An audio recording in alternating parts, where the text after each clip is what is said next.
ఓం నమ శివాయ. శ్రీమాత్రే నమః. లలితాదేవి నవరాత్రులు 5వ రోజు అలంకరణ నేను ఇలా చేసుకున్నాను. అందరూ సంతోషంగా ఉండాలని అమ్మని మనస్ఫూర్తిగా కోరుకుంటున్నాను. జీవితంలో ఏదీ శాశ్వతం కాదు, ఈ క్షణం శాశ్వతం. ఈ క్షణాన్ని అమ్మని పట్టుకోండి, అమ్మ ప్రేమను పొందండి, అమ్మే మొత్తం చూసుకుంటుంది. మంచి పుస్తకం, మంచి మనిషి ఎవరికీ త్వరగా అర్థం కారు.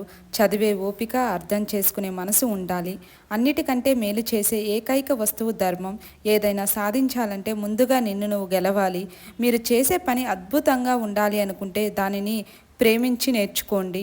స్వర్గాన్ని నరకం చేసేది, నరకాన్ని స్వర్గం చేసేది మనసే కాబట్టి మనసును జయించిన వారు జీవితంలో దేనినైనా సాధించగలరు. జీవితంలో ధర్మం చాలా ముఖ్యం. ధర్మం ఉన్న చోట అమ్మ ఉంటుంది, మనల్ని ఎప్పుడూ కాపాడుతూనే ఉంటుంది. అమ్మ పాదాలని పట్టుకోండి, మరో జన్మ ఉండదు, అమ్మ మొత్తం చూసుకుంటుంది. జీవితంలో ఏ ప్రేమ శాశ్వతం కాదు. అందరూ కష్టాల్లో మనల్ని వదిలి వెళ్ళిపోతారు. అమ్మ మనల్ని ఎప్పుడూ పట్టుకునే ఉంటుంది, కాపాడుతూనే ఉంటుంది.